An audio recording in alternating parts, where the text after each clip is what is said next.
Hello, my dear friends. You're most welcome on our YouTube channel. दोस्तों, कैसे हैं आप सभी लोग? उम्मीद करता हूं कि आप सभी लोग बहुत अच्छे होंगे और आप सभी लोग अपने पढ़ाई में मग्न होंगे। तो जैसा कि आप सभी को पता है कि हमने आप सभी के लिए बी स्पेशल रीजनिंग के लिए most expected question series start किया है, जिसके डे 1 को हमने आप सभी के साथ अपलोड कर दिया है। आज की इस वीडियो में हम डे 2 को देखने वाले हैं और इसमें आपके डेली की तरह आज भी हम 25 प्रश्नों को लेके आए हैं आप सभी के लिए। ये 25 प्रश्न जो होंगे ना आप सभी के लिए एग्जाम के लिए बहुत इंपॉर्टेंट होंगे। तो इस वीडियो को आपको अंत तक देखना है और अंत में कमेंट बॉक्स में अपना स्कोर शेयर करना है कि इस 25 प्रश्नों में से आपका स्कोर कितना बन पाता है। ठीक है? तो दोस्तों, अगर आप हमारे चैनल पर नए हैं, अगर आपको इस तरह की वीडियोस चाहिए तो चैनल को सब्सक्राइब कर दीजिएगा और इस वीडियो को अपने दोस्तों के साथ भी शेयर कर दीजिएगा। तो चलिए स्टार्ट करते हैं आज की इस इम्पोर्टेंट प्रैक्टिस सेट को। और पहला सवाल दोस्तों आपके स्क्रीन पर है। आप इसे क्या कीजिए ना, पहले खुद से देखिए, ट्राई कीजिए, वीडियो को पॉज कर लीजिए, अपने से ट्राई कीजिए, उसके बाद आप मेरे आंसर जो हम बताएंगे आपको उससे मैच कीजिएगा कि आपका आंसर सही हो पा रहा है या नहीं हो पा रहा है, जिससे आपको पता चल पाएगा कि आप कितने पानी में हैं और आपकी तैयारी कितनी हो पाई है। ठीक है? तो दोस्तों, आपके पास पहला क्वेश्चन है, आप उसको देखिए। देखिए, इसमें कह रहा है ना कि प्रश्नवाचक चिन्ह के स्थान पर कौन सी सही उत्तर आकृति आएगी। यानी कि आपके पास ये आकृति दे रखी है, इससे ये आकृति बनी है। ठीक है? तो उसी प्रकार से ये जो है ना, पहली आकृति, इसके बाद दूसरी आकृति यहाँ पे कौन सी बनने वाली है आपको यहाँ पे बताना है। देखिए दोस्तों, ध्यान से देखेंगे ना तो आप इस एरो को देखिए, एरो क्या यहाँ पे नीचे डाउन की तरफ है। ठीक है? और जब इसमें हम आगे बढ़ते हैं तो क्या होता है, एरो ऊपर हो जाता है। इसका मतलब हमको ये साफ स्पष्ट हो चुका है, जो पहला एरो है पहली लाइन में वो नीचे की ओर है। आगे हम बढ़ते हैं तो ऊपर हो जाता है। जब इसमें ऊपर की ओर है, जो दूसरा इसमें बनेगा वो कहाँ होगा, नीचे की ओर होगा। एरो होगा ना, यानी कि जो ये एरो है ना हमारे पास वो नीचे की ओर होगा। तो जिस जिस ऑप्शन में एरो नीचे की ओर होगा वही हमारे प्रश्न का आंसर हो सकता है। तो देखिए, ऑप्शन ए में है तो ये ऑप्शन हो सकता है। ऑप्शन बी में एरो ऊपर की ओर, ये जीवन में कभी भी इसका ऑप्शन ये नहीं हो सकता है। जब ये नहीं हो सकता इसको हम काट के हटा देंगे। ठीक है? आगे हम बढ़ते हैं, ये ऑप्शन हो सकता है, बाकी ऑप्शन डी जो है कभी नहीं हो सकता है। तो इस प्रकार दोस्तों आप एलिमिनेशन टेक्निक का इस्तेमाल करके आप दो ऑप्शन को छांट चुके हैं। अब आपके पास दो ऑप्शन और बच रहे हैं। तो पहला ऑप्शन यहाँ पे देख लीजिए, ये है, और ए और सी बच रहा है। अब देखिए दूसरा दोस्तों, हम इसमें क्या देखेंगे, ये जो बाहर की ओर है ना, ये तीन परतों से घिरा हुआ है, तीन लाइन से, यानी कि ट्रायंगल है। तो ट्रायंगल यहाँ पे दे रखा है और आगे हम बढ़ते हैं तो ये चतुर्भुज हो जाता है, यानी कि चार यहाँ पे भुजाएं हो जाती है। तो इस प्रकार आप देख रहे हैं कि इससे आगे हम बढ़ते हैं तो एक भुजा इसमें ऐड हो जाती है। तो इसी प्रकार से हम इसमें क्या करेंगे, एक दो तीन चार पाँच छः भुजा है, तो आगे जो आकृति आएगी उसमें सात भुजा हो जाएगी। तो सात भुजा वाली आकृति कहाँ पे है, ऑप्शन नंबर ए में ही दे रखा है। तो इस प्रकार आपकी इस प्रश्न का आंसर क्या होगा, ऑप्शन नंबर ए हो जाएगा। ठीक है? तो आप सभी लोगों ने ऑप्शन ए बना लिया होगा और आपका ये प्रश्न भी सही हुआ होगा। तो चलिए हम बढ़ते हैं दूसरे प्रश्न की ओर। ऑप्शन ए यहाँ पे इस प्रश्न का आंसर हो जाएगा। यहाँ पे कह रहा है कि एक बल्ब में हमेशा होगा। तो दोस्तों, जैसे कि आपसे पता है कि अभी जो आप वीडियो देख रहे होंगे, किसी न किसी बल्ब में देख रहे हैं, आप लाइब्रेरी में देख रहे होंगे या अपने घरों में देख रहे होंगे, तो आपके सामने में बल्ब जल रहा होगा। ठीक है? तो उस बल्ब में दोस्तों क्या होती है ना, हमेशा रोशनी क्या होगी, क्या नहीं। आप बल्ब बंद कर देंगे, जब इसमें इलेक्ट्रिसिटी नहीं देंगे, स्विच ऑफ कर देंगे, तो ये बल्ब बंद हो जाएगा, उसमें रोशनी नहीं होगी। बल्ब रहेगा लेकिन रोशनी नहीं रहेगी। इसका मतलब कह रहा है कि हमेशा हमेशा आना चाहिए, तो ये रोशनी हमेशा होगी क्या, नहीं होगी। विद्युत धारा नहीं दोस्तों, बल्ब में आप जब हम स्विच ऑन करते हैं ना तब उसमें इलेक्ट्रिसिटी जाती है, यानी विद्युत धारा जाती है। इसका मतलब ये हुआ कि जब हम इसको ऑन करेंगे तभी जाएगा, हमेशा नहीं रहेगा। इस प्रकार विद्युत धारा भी यहाँ पे नहीं होगा। लेकिन उसमें फिलामेंट जो होते हैं ना, बल्ब बंद रहे या चालू रहे, हमेशा फिलामेंट उसमें मौजूद रहेगा ही रहेगा। तो इस प्रकार ऑप्शन सी जो है ना, एक बल्ब में हमेशा होगा फिलामेंट, इस प्रश्न का आंसर हो जाएगा। तो दोस्तों, आई होप कि आप सभी लोगों ने इस प्रश्न को भी बना लिया होगा और आपका आंसर ऑप्शन सी आ गया होगा। चलिए बढ़ते हैं हम अगले प्रश्न की ओर। अगला प्रश्न कह रहा है कि RMIFD है, ये आपके पास सीरीज का सवाल है और आगे जो कौन सी यहाँ पे जो ये दे रखा है प्रश्नवाचक चिन्ह, क्वेश्चन मार्क्स, और क्वेश्चन मार्क्स के सामने में कौन सी लेटर यहाँ पे आएगी आपको बताना है। देखिए, इसमें आपको हम क्या बताए थे, जब भी आपको इस टाइप के प्रश्न को लेटर आप मतलब सीरीज नहीं पता चल पा रहा है तो आप क्या कीजिए, जितने भी यहाँ पे लेटर दे रखे हैं ना, उन सभी के प्लेस वैल्यू को आप लिख लीजिए। जैसे कि आर का प्लेस वैल्यू कितना होता है, 18 होता है ना। एम कितना होता है, 13 होता है, 13 होता है। आई कितना होता है, 9 होता है। एफ कितना होता है 6 होता है और डी कितना होता है 4 होता है। अब इसमें देखिए क्या हो रहा है, देखिए ये 18 था, ये 13 हो गया, यानी कि इसमें क्या हुआ -5 हुआ, यानी कि -5 इसमें क्या हो रही है, इसकी कमी हो रही है। आगे हम बढ़ते हैं, 13 से 9 पे आएंगे तो माइनस क्या हो 4 की यहाँ पे कमी हो रही है, ठीक है। और 9 से हम 6 पे आते हैं तो -3 की यहाँ पे कमी हो रही है और 6 से हम 4 पे आते हैं तो -2 की कमी हो रही है। इसका मतलब हमको ये पता चल गया है कि पहले 5 फिर 4 फिर 3 2, अब जो कमी होगी वो 1 की कमी होगी और 1 की कमी किस में होगी तो दोस्तों 4 में कमी होगी। जब 4 में 1 की हम कमी कर देंगे तो बचेगा 3 और 3 पे कौन सा लेटर आता है हमारे पास तो ए बी सी, यानी ये जो आखिर यहाँ जो लेटर आएगा वो क्या आएगी सी लेटर यहाँ पे आ जाएगा। तो सी कहाँ पे है ऑप्शन नंबर ए में है, ठीक है। तो बहुत ही आसानी से आप इसे क्या कर सकते हैं डील कर सकते हैं। यदि आपको नहीं पता चल पा रहा है तो आप उसके प्लेलिस्ट वैल्यू को याद रखिए, आपका काम यहाँ पे आसानी से हो जाएगा। चलिए बढ़ते अगले प्रश्न की ओर। कह रहा है कि दी गई आकृति का अवलोकन करें और ज्ञात करें कि प्रश्नवाचक चिन्ह के स्थान पर कौन सी सही उत्तर आकृति आएगी। देखिए दोस्तों ये आपके पास एक प्रश्नवाचक ये आकृति दे रखी है, ठीक है। इसको आपको ध्यान से देखना है और ये जो आपके पास ये मतलब झुमका, सॉरी झुमका नहीं, ये जो आपके पास ये क्या बोलते हैं इसको क्वेश्चन मार्क्स है, तो क्वेश्चन मार्क्स के सामने में, ठीक है, इसके सामने में कौन सी आकृति इन 4 ऑप्शन में से आएगी, ठीक है। तो देखिए आप ध्यान से देखेंगे दोस्तों जी, ये एरो है ना बाहर की ओर सभी में दे रखी है, यानी कि एरो सभी में दे, आप ऑप्शन में चेक कर पा रहे होंगे, ऑप्शन में भी एरो सभी की ओर है, यानी कि आप एरो से इसको छांट नहीं सकते हैं। आगे हम बढ़े दोस्तों, यहाँ आप देखिए वर्ग है ना, वर्ग क्या है यहाँ पे ब्लैंक है, लेकिन आगे हम बढ़े इसमें तो ये क्या होता है रंगीन हो जाता है, यानी कि इसमें जो है ना ब्लैक ब्लैक आ जाता है, यानी कि ये फील हो जाता है, भर जाता है। उसी प्रकार दोस्तों देखिए जब खाली था तो भर गया और जब भरा हुआ है तो क्या होगा खाली होगा, इसका अपोजिट होगा। तो सेम यही रहेगा, सर्किल ही रहेगा, लेकिन क्या होगा खाली वाला होगा। तो खाली वाला यहाँ पे नहीं है, ये भी नहीं है, यानी 2 ऑप्शन कर चुके हैं। लेकिन दोस्तों देखिए जो शेप यहाँ पे है ना, ये क्या है यहाँ पे वर्गाकार शेप है, ये भी वर्गाकार शेप ही था लेकिन इसमें भर गया। तो यहाँ पे यदि अब हमारे पास सर्किल है तो ये भी क्या होगा सर्किल ही होगा, लेकिन वो ब्लैंक होगा। तो इस प्रकार ये भी नहीं होगा, ऑप्शन नंबर डी इस प्रश्न का आंसर हमारा हो जाएगा, ठीक है। तो आई होप कि दोस्तों आपने भी इस प्रश्न को बना लिया होगा और अच्छे से आपको समझ में आ रहा होगा। तो वीडियो दोस्तों अगर ये आपको अच्छा लग रहा है ना तो वीडियो को लाइक कीजिए और एक प्यारा सा कमेंट भी कीजिएगा कि वीडियो आपको कैसा लगता है, ठीक है। आपका कमेंट हमें बहुत मोटिवेट करता है कि हम आपके लिए और प्रैक्टिस इसी तरह से लाते रहें, ठीक है।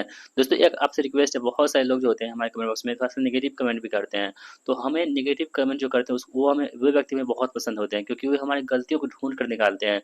तो ऐसे व्यक्ति मुझे बहुत पसंद है जो हमारी गलतियों को ढूँढ के निकालते हैं, क्योंकि उनको ही बस चिंता रहती है हमारी कि ये व्यक्ति गलत ना करे, ठीक है। तो आपसे भी रिक्वेस्ट करते हैं जो भी वीडियो में गलतियाँ होती है हमसे, तो प्लीज़ आप हमें कमेंट बॉक्स में ज़रूर मेंशन कीजिएगा कि ये आपने यहाँ पे गलती की है, इस पे आप सुधार कीजिए, तो हम उसी को सुधार करने की ज़रूर कोशिश करेंगे। क्योंकि दोस्तों हमको पता है, आप सभी को पता है कि कोई भी व्यक्ति अपने आप में 100% सही नहीं हो सकता है। उसमें कुछ न कुछ त्रुटियाँ हमेशा होती ही रहेगी, तो इसमें हम अपने आप को और इम्प्रूव कर सकते हैं, आप लोग यदि कमेंट करेंगे तो। क्योंकि दोस्तों आपको पता है ना कि अपना चीज़ किसी को भी खराब नहीं लगता है, तो वो दूसरे लोग ही आपको बता सकते हैं कि ये आपने गलत किया है। अपना बोलते हैं ना कि अपना दही किसी को खट्टा नहीं लगता है, वही बात है। हमारा वीडियो हमको लगता है कि हम सही बनाए हैं, लेकिन आप लोग देखेंगे ना तो आपको जो दिक्कत आती है इसमें, जो मतलब कि इसमें और इम्प्रूवमेंट होनी चाहिए, आप इसके बारे में कमेंट बॉक्स में ज़रूर लिखिएगा। हम आपके कमेंट को पढ़ेंगे और अच्छा लगेगा हमें कि इसको इम्प्रूव करना चाहिए तो हम ज़रूर अप्लाई करेंगे अपनी वीडियो में। चलिए बढ़ते हैं अगले प्रश्न की ओर हम लोग। ये फिर से आपके पास दोस्तों एक ये जो है ना आपके पास क्या है तो सीरीज का सवाल है। आप इसको ध्यान से देखिए और यहाँ पे जो क्वेश्चन मार्क्स है यहाँ पे कौन सी लेटर यहाँ पे आएगी, अंक आएगा। तो देखिए यहाँ पे क्या हुआ है ना 7 से 8 बढ़ा, 1 बढ़ोतरी हुई, ठीक है। और 8 से क्या हुआ यहाँ पे 1 बढ़ा, यानी कि 1 इसमें बढ़ चुका है। उसी प्रकार से 51 में देख देते हैं यहाँ पे 51 दोस्तों क्या 65 कैसे हुआ, इसमें हम क्या किए तो 14 ऐड किए तो 65 हुआ। तो सेम वही प्रकार देखिए यहाँ पे भी एक ऐड किए तो यहाँ पे भी एक ऐड किए, तो उसी प्रकार से यहाँ जब हम 14 ऐड किए हैं तो यहाँ पे हम क्या करेंगे 14 ऐड करेंगे। जब आप 65 में से 14 को जोड़ देंगे तो कितना हो जाएगा 5 4 9 और 6 1 7, 79 आपके पास आंसर हो जाएगा, जो ऑप्शन नंबर किसमें दे रखा है, ऑप्शन नंबर सी में दे रखा है, ठीक है। चलिए बढ़ते हैं अगले प्रश्न की। हम लोग यहाँ पे पॉवर्टी है और प्रोस्पेरिटी है, ठीक है। तो ये देखिए पॉवर्टी यहाँ पे है, इसका उल्टा क्या होता है प्रोस्पेरिटी होता है, ठीक है। तो उस प्रकार से आप देखेंगे तो इंटेलिजेंस जो है ना मतलब बुद्धिमत्ता, उसका क्या होता है स्टूपिडिटी, यानी कि मतलब स्टूपिड नहीं बोलते, स्टूपिड यानी कि जो थोड़ा सा स्टूपिड टाइप का आदमी होता है, जो थोड़ा सा मूर्ख टाइप का आदमी होता है, तो उसे हम बोलते हैं। ऑप्शन डी यहाँ पे इस प्रश्न का क्या हो जाएगा हमारे आंसर हो जाएगा। अगला प्रश्न देख लेते हैं हम लोग। कह रहा है कि प्रश्नवाचक चिन्ह के स्थान पर कौन सी सही आकृति यहाँ पे आएगी। तो आप लोग ध्यान से देखिए इस फिगर को, इसमें कौन सी आकृति यहाँ पे जो है ना आगे आ जाएगी। देखिए ये जो आप देख पा रहे हो यहाँ पे, ये इससे यहाँ पे क्या हो रही है, इस टाइप से हो रहा है। तो जो यहाँ पे आकृति बनेगी ना, वो भी क्या होगी, एक लाइनिंग यहाँ पे जाता हुआ आपको दिखेगा। देखिए इसमें है क्या, ये नहीं है, इसमें है क्या, नहीं है, इसमें है क्या, इधर जा रही लाइन, हो सकता है। आगे हम बढ़ते हैं। देखिए ये आपके बॉक्स यहाँ पे बन रहा है, ये भी आपके बॉक्स बन रहा है, यहाँ भी आप बॉक्स बन रहा है, यानी ये भी आपके पास बॉक्स बनेगा। और ये बॉक्स किस टाइप का बनेगा, तो यहाँ पे तो इस टाइप का बॉक्स बनेगा। ठीक है, इस टाइप का बॉक्स बनेगा। तो इस टाइप का बॉक्स कहाँ बन पा रहा है, ऑप्शन नंबर ए में ही बन पा रहा है। तो ऑप्शन नंबर ए क्या होगा इस प्रश्न का आंसर हमारा हो जाएगा। ठीक है, चलिए बढ़ते हैं अगले प्रश्न की ओर हम लोग। कह रहा है कि यदि हवा को जल कहते हैं और जल को हरा कहते हैं, हरा को धूल कहते हैं, धूल को पीला कहते हैं और पीला को बादल कहा जाए तो मछली कहाँ रहती है। हम सभी को पता है कि मछली दोस्तों कहाँ होती है, मछली जल की रानी होती है। यानी मछली जो होती है वो क्या होती है, वाटर में रहती है, यानी कि जल में रहती है। लेकिन दोस्तों ये तो हमको पता है कि जल में रहती है, लेकिन क्वेश्चन के अनुसार जो है ना, जल को दूसरा कुछ कोड किया गया है। तो जल को हरा कहा गया है, यानी कि जो मछली रहेगी ना वो कहाँ पे रहेगी, हरा में रहेगी। तो हरा कहाँ पे है, ऑप्शन नंबर डी में दे रखा है। ठीक है, तो हरा क्या होगा इस प्रश्न का आंसर हो जाएगा।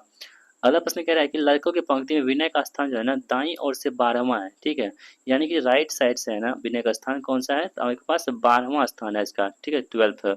आगे हम बढ़ते हैं और बाईं ओर से चौथा है और लेफ्ट है इसका, लेफ्ट से कितना है इसके पास, तो 4th रैंक इसका है। ठीक है, और कह रहा है कि लड़कों की संख्या 28 करने के लिए टोटल हमारे पास कितना लड़का होना चाहिए, तो 28 लड़का होना चाहिए। ठीक है, तो कितने लड़कों को पंक्ति में शामिल करना चाहिए, तो कितना सिंपल सवाल है। यहाँ से 4th है, यहाँ पे 12 है, टोटल 28 करना है, तो बीच में कितना दोस्तों आएगा, 13 लड़का यहाँ पे आ जाएगा। तो ऑप्शन बी जो है यहाँ पे इस प्रश्न का आंसर हमारा हो जाएगा। ठीक है, चलिए बढ़ते हुए प्रश्न की ओर। कह रहा है कि भिन्न विकल्प को चुनिए। यहाँ पे आपके पास 4 ऑप्शन दे रखे हैं, वो 3 ऑप्शन ऐसे होंगे जो किसी न किसी प्रकार से संबंधित होंगे। एक ऑप्शन ऐसा होगा जो संबंधित नहीं होगा, आपको वही चूज करना है जो उसमें संबंधित नहीं है। देखिए वीडियो को पॉज कीजिए, आप खुद से ट्राई कीजिए पहले। देखिए दोस्तों आपको हम बता दें, इसमें जो है ना, देखिए ये जो आपके पास एरो दिख रहा है ना, एरो के बाद कितनी डॉट है, 1 और 2 यहाँ पे है। ठीक है, इस एरो को देखिए, इसके बाद कितनी है, 1 2 3 है। इसको देखिए, 1 2 3 है। इसको देखिए, 1 2 3 है। यानी कि ऑप्शन बी में भी 3 है और सी में भी 3 है और डी में भी 3 है, लेकिन ऑप्शन नंबर ए में केवल एक ही है, एक के बाद दूसरा में हो जाएगा। तो यही क्या है, यहाँ पे अंतर दिख रहा है, बाकी तीनों में क्या है, समानता आपको दिखने को मिल जाएगी। तो ऑप्शन नंबर ए जो है ना इस प्रश्न का आंसर हमारा हो जाएगा। अगला सवाल कह रहा है कि यदि 2 बराबर 4 है, 3 बराबर 5 है, 4 बराबर 6 है तो 8 बराबर क्या हो जाएगा। ठीक है, तो दोस्तों आप तो ध्यान रखेंगे। देखिए इसमें क्या हो रहा है ना, देखिए 2 प्लस कितना होगा, 2 में हम 2 जोड़ते हैं कितना होता है, 4 होता है। ठीक है, और 3 में हम जो 2 जोड़ते हैं कितना होता है, हमारे पास 5 होता है। उसी प्रकार से हम क्या करेंगे, 4 में जब हम 6 जोड़ेंगे, 2 जोड़ेंगे कितना होगा, 6 होगा। यहाँ तक हो चुका है। ठीक है, अब देखिए 8 में जब हम 2 जोड़ेंगे उसी पैटर्न को फॉलो करते हुए तो कितना हो जाएगा हमारे पास, तो 10 हो जाएगा। जो ऑप्शन नंबर किस में दे रखा है, ऑप्शन नंबर ए में ही दे रखा है। चलिए नेक्स्ट क्वेश्चन देख लेते हैं हम लोग। उस उत्तर आकृति को चुने जो दी गई श्रृंखला को जारी रखती है और पहला आरेख प्रश्न श्रृंखला का है। देखिए ये जो है ना, ये आरेख, ये आपके प्रश्न हैं। ठीक है, और ये जो आपके पास है ये आपके उसके उत्तर हैं। तो आपको ये चूज करना है कि इसके बाद जो है ना कौन सी मतलब फिगर यहाँ पे आने वाली है। आप लोग ध्यान से दोस्तों देखेंगे तो ये देखिए, एक त्रिभुज यहाँ पे है, इसका उल्टा त्रिभुज यहाँ पे, यानी 2 त्रिभुज से बनकर एक आकृति यहाँ पे बन रही है। इसमें आप देखेंगे तो ये जो ऊपर वाला भाग है ना इस त्रिभुज का, इसमें क्या होगा, इसे रिमूव हो चुका है। आगे हम बढ़ते हैं, इसमें क्या होता है, नीचे वाला भाग ये जो है ये रिमूव हो चुका है यहाँ पे। इसमें देखेंगे दोस्तों तो आपके पास जो है ना ये वाला भाग जो है रिमूव हो चुका है। तो आगे हम जब बढ़ेंगे तो इसमें क्या होगा, ये वाला भाग रिमूव हो जाएगा। जब ये वाला भाग रिमूव हो जाएगा तो क्या बचेगा आपके पास, 2 डंडा बचेगा इस टाइप से, जो ऑप्शन नंबर डी में दे रखा है। तो ऑप्शन डी क्या होगा इस प्रश्न का आंसर हमारा हो जाएगा। चलिए बढ़ते हैं अगले प्रश्न की ओर हम लोग। कह रहा है कि बूंद महासागर संबंधित है, नक्षत्र क्या होगा। देखिए बूंद बूंद से क्या होता है ना, घड़ा भरता है, यानी हम बोलते हैं ना बूंद बूंद से क्या होता है, घड़ा भरता है। इसका मतलब ये हुआ कि बूंद बूंद को इकट्ठा करने से क्या होता है, महासागर का निर्माण होता है। ठीक है, उसी प्रकार से जब नक्षत्र एक जगह मिलेंगे ना, बहुत सारे नक्षत्र, उससे क्या होगा, आपके सौर मंडल यानी कि जो आकाश है ना उसका निर्माण होगा। तो आकाश कहाँ है, ऑप्शन नंबर सी में दे रखा है। तो ऑप्शन सी क्या होगा इस प्रश्न का आंसर हमारा हो जाएगा। यहाँ पे कह रहा है कि 4 × 6 4 * 6 = 72 है। ठीक है, 81 स्टार 5 बराबर 225 है, 9 स्टार वाट बराबर 147 है। तो प्रश्नवाचक चिन्ह के स्थान पर सही उत्तर चुनिए। यहाँ जो प्रश्नवाचक चिन्ह है आपके पास, इसमें कौन सी मतलब लेटर रखेंगे तब जाके ये सही हो जाएगा। देखिए इसमें दोस्तों आपको हम बता दें, थोड़ा सा ये आपके लिए मतलब मॉडरेट हो सकता है। देखिए इसमें क्या है ना, ये जो 4 है ना, इसको आप इसमें देखिए 4 को हम क्या करेंगे, रूट करेंगे तो कितना आपके पास बचेगा, 2 आएगा ना, ठीक है। और 2 को हमको क्या करना है ना, 6 से गुना कर देना है, कितना हुआ 12। अब फिर से जो 12 है ना, उसको लास्ट वाले अक्षर जो 6 है उसको उससे गुना कर दीजिए, कितना हो जाएगा 72 हो जाएगा, ठीक है, यही दे रखा है। फिर देखिए 81 है ना, 81 का आप रूट अंडर करेंगे तो कितना होगा आपके पास 9 होगा। और 9 में क्या करना है, हमको 5 से गुना करना है, कितना हो गया 45 हुआ ना 45। और 45 से फिर से इस 5 से हमको गुना कर देना है, कितना हो जाएगा आपके पास 225 हो जाएगा 225, ठीक है। आगे हम बढ़ते हैं। उसी प्रकार से हम क्या करेंगे, जब 9 को रूट करेंगे तो कितना आपके पास बचेगा 3 बचेगा, ठीक है। तो 3 में अब देखिए स्टार लगा हुआ है यहाँ पे, तो 3 में हम क्या गुना करेंगे, फिर से उसको गुना करके बाद फिर से क्या करेंगे, तो आपके पास 147 आ जाएगा। तो हम ऑप्शन से देख लेते हैं, ऑप्शन 7 को। यदि हम 7 रखते हैं यहाँ पे, कितना 2 7 3 7 21, फिर से हमको 7 से ही गुना करना पड़ेगा, जिस टाइप से ऊपर हम कर रहे थे। 21 तक कितना हो जाएगा पास, तो 147 हो जाएगा। तो इस प्रकार यानी कि ऑप्शन जो हम सी लिए थे ना, बीज लिए थे 7, वही क्या यहाँ पे कंफर्म हो रहा है। ऑप्शन बी यहाँ पे सोचने का आंसर हमारा हो जाएगा। चलिए बढ़ते हैं अगले प्रश्न की ओर। निम्न में से कौन सा द्रव, अगला प्रश्न कह रहा है कि इनमें से कौन सा द्रव जो है ना, द्रव नदी जल और दूध के बीच संबंध बताता है। देखिए यहाँ पे 3 चीजें हैं, एक है आपके पास द्रव है, ठीक है, और एक के पास आपके पास नदी जल है, ठीक है, और एक आपके पास कौन सा है, तो दूध है, ठीक है। इसके तीनों के बीच में ना आपको डायग्राम दिखाना है, वेन डायग्राम। कौन सा उचित वेन डायग्राम यहाँ पे हो जाएगा। देखिए दोस्तों, देखिए द्रव के अंतर्गत ही है ना आपके पास क्या आते हैं, नदी आते हैं और दूध आते हैं। ये दोनों क्या होते हैं, द्रव होते हैं ना। द्रव किसे बोलते हैं, जो लिक्विड टाइप का होता है। तो नदी जल क्या होता है, लिक्विड होता है, और दूध क्या होता है, लिक्विड होता है। यही क्या होगा, ये आपके बाहर का चीज़ है ना, ये आपके द्रव हो जाएंगे, बाकी ये आपके नदी हो जाएंगे, और ये आपके क्या हो जाएंगे, जल हो जाएंगे, वाटर हो जाएंगे। तो इस प्रकार जो आपके पास ऑप्शन बन रहा है, ऑप्शन नंबर ए में यही क्या इस प्रश्न का आंसर दे रखा है। ऑप्शन ए इस प्रश्न का आंसर हमारा हो जाएगा। अगला प्रश्न कह रहा है कि सैलो है प्रोफाउंड है, तो इसका क्या होगा। देखिए सैलो का उल्टा क्या होता है, प्रोफाउंड होता है। उसी प्रकार से हम सिनोनिम को देखेंगे तो इसका जो उल्टा हो जाएगा, अपोजिट हो जाएगा, वो क्या हो जाएगा आपके पास दोस्तों, वो होगा एंटोनिम्स। क्या होगा, एंटोनिम्स हो जाएगा, जो ऑप्शन नंबर सी में दे रखा है। आगे हम बढ़ते हैं। कह रहा है कि विनय एक परीक्षा में 98 प्रश्नों को हल करता है और 202 अंक प्राप्त करता है। यदि प्रत्येक सही उत्तर के लिए 4 अंक मिले और प्रत्येक गलत उत्तर के लिए 1 अंक काट लिया जाए, तो विनय ने कितने प्रश्नों का जवाब सही दिया होगा। ठीक है, देखिए यदि मान लीजिए कि 98 प्रश्न उन्होंने विनय ने बनाया है, यदि सभी प्रश्न सही हो जाते तो सही अंक के लिए उसको कितना मार्क्स मिलता, 98 4 मार्क्स मिलता। यानी कि उसके पास 392 मार्क्स जो है ना आपको इनको मिल जाता जब ये सही करता। लेकिन इसको मिला कितना है, 202 मार्क्स मिला है।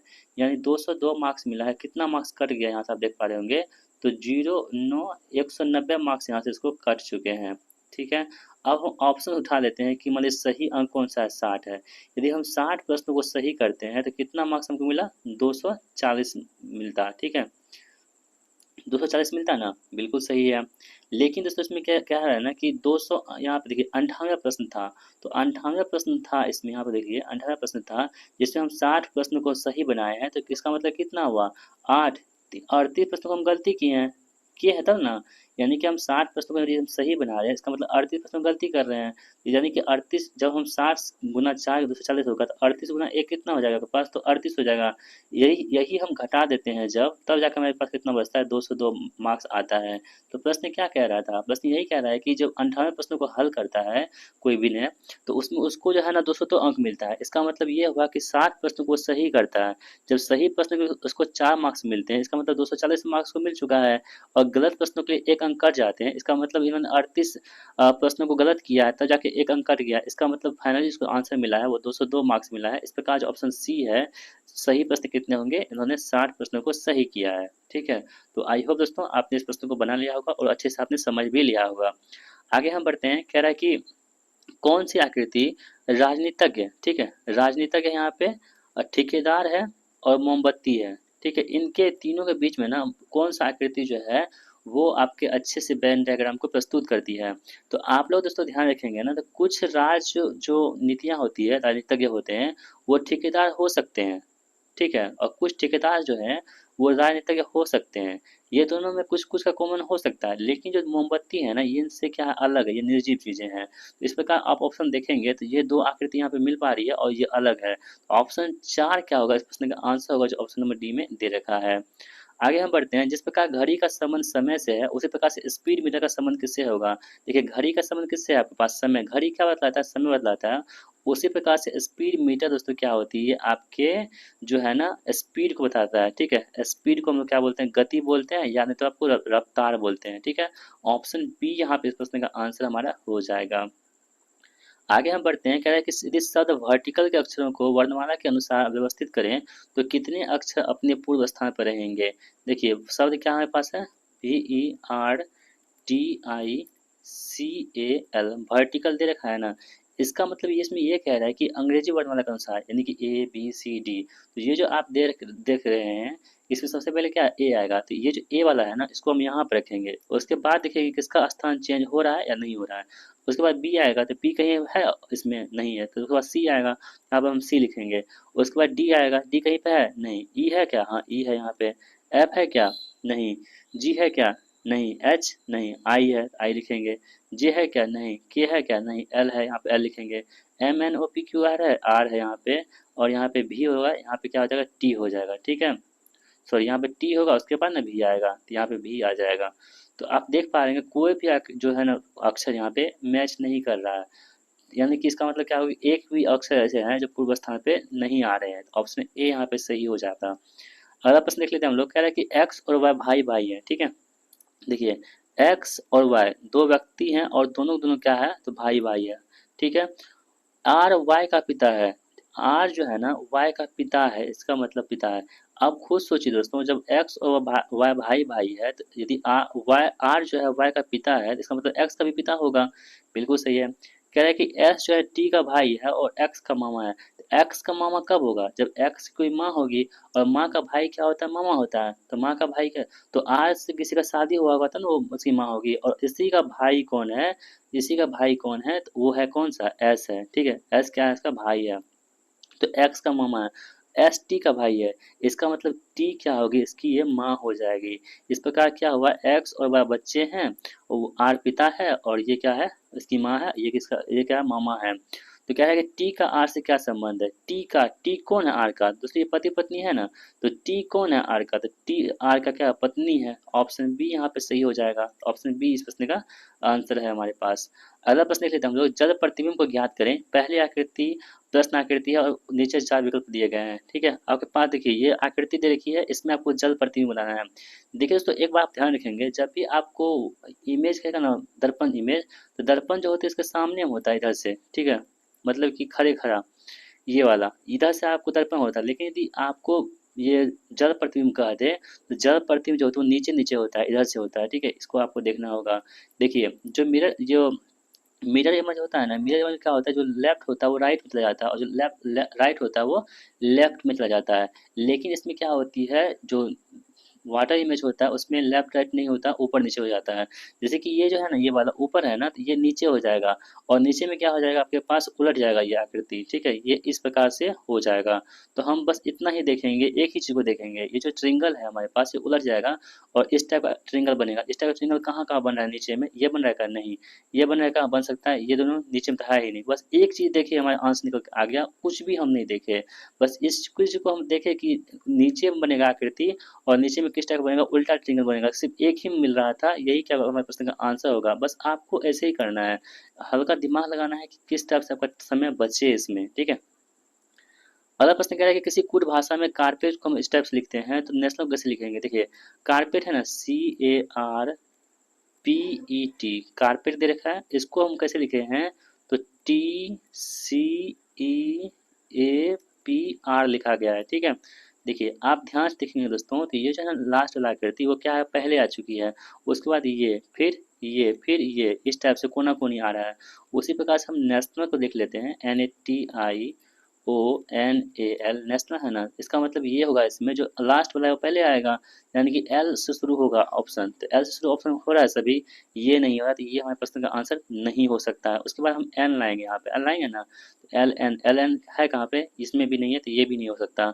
आगे हम बढ़ते हैं, उसके बाद एल हो गया, उसके बाद क्या आएगा, तो एल हो गया, एन आएगा, उसके बाद ए आएगा, एल एन ए कहाँ पे, एल एन ए के बाद इसमें दे रखा है, इसमें नहीं है, तो ऑप्शन सी क्या होगा इस प्रश्न का आंसर हमारा हो जाएगा।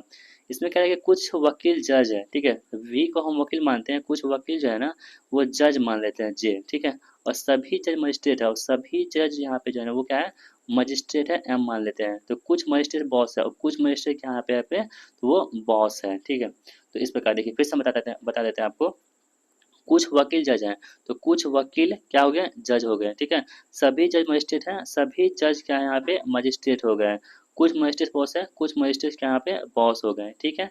अब देखिए निष्कर्ष पर हम पहुंचते हैं, पहला निष्कर्ष कह रहा है कि कुछ वकील निश्चित रूप से बॉस नहीं है, कुछ वकील जो है वो निश्चित रूप से बॉस नहीं है। देखिए निश्चित रूप से कह रहा है ना, इसका मतलब ये आकृति इस टाइप से बन सकता था बी वाला, ठीक है, लेकिन ये निश्चित रूप से कह रहा है तो बिल्कुल भी नहीं होगा। यदि निश्चित रूप से कह रहा है ना, ये बिल्कुल नहीं है, ये कभी हो भी सकता है, नहीं हो सकता है, जब भी कंडीशनल सवाल आए हो भी सकता है, नहीं हो सकता है, तो उसको हम क्या करेंगे, गलत कर देंगे, तो ये गलत हो जाएगा। आगे हम बढ़ते हैं, कह रहा है कि सभी जज बॉस है, ठीक है, सभी जज यहाँ पे बॉस है, कोई संपर्क है क्या, नहीं है, होगा भी तो इधर से होगा, कुछ में आएगा, सभी तो नहीं आएगा, तो ये भी गलत हो गया, यानी दोनों कथन आपका गलत हो चुका है। यहाँ पे देख लेते हैं ऑप्शन है क्या, ये भी नहीं होगा, निष्कर्ष दो केवल नहीं होगा, निष्कर्ष दोनों अनुसरण करते हैं, ये नहीं होगा, ऑप्शन डी यहाँ पे कट चुका है दोस्तों, तो वो क्या होगा, निष्कर्ष दोनों निष्कर्ष यहाँ पे क्या है, तो गलत है, इसे आप लोग ध्यान में रखेंगे। आगे हम बढ़ते हैं दोस्तों, और आपके आज का लास्ट प्रश्न हमारा होगा, भिन्न विकल्प को चुने। तो आप सभी को पता है कि इसका आंसर हम कहाँ पूछेंगे, आप सभी को कमेंट बॉक्स में पूछेंगे। तो जितने भी हमारे उम्मीदवार हैं, यानी कि जो हमारे वीडियो को देखते हैं स्टूडेंट्स हैं, उन सभी से रिक्वेस्ट है, यदि आप सीरियस कैंडिडेट हैं तो इसका आंसर आपको कमेंट बॉक्स में बताना है। इनमें से भिन्न विकल्प चुने, यानी कि 3 किसी प्रकार समान होगी इसमें, और एक जो है इसमें भिन्न होगा, तो कौन सा भिन्न होगा उसे आपको बताना है, और रीजन बताना है, इसका रीजन है क्या है, किस कारण से ये भिन्न है। आप सभी लोग इसका रीजन भी हमें कमेंट बॉक्स में जरूर कमेंट कीजिएगा। देखते हैं कितने लोग जो है हमारे सीरियस कैंडिडेट हैं, जो हमारी बातों को फॉलो करते हैं और वीडियो में कमेंट्स करते हैं। बाकी दोस्तों ये वीडियो आपको कैसा लगा, उम्मीद करते हैं आपकी वीडियो बहुत ही पसंद आई होगी और आपको इससे कुछ ज़्यादा सीखने को मिला होगा। दोस्तों अगर आपको हमारी वीडियो से कुछ भी सीखने को मिलता है तो प्लीज़ वीडियो में अच्छा सा कमेंट्स कीजिएगा कि हमें आपकी वीडियो से फ़ायदा होता है या जो भी होता है, नुकसान होता है, फ़ायदा होता है, जो भी आपको अच्छा लगता है अपने हिसाब से अपना कमेंट जरूर कीजिएगा। तो चलिए मिलते हैं नेक्स्ट प्रैक्टिस सेट में, तब तक के लिए जय हिंद, वंदे मातरम।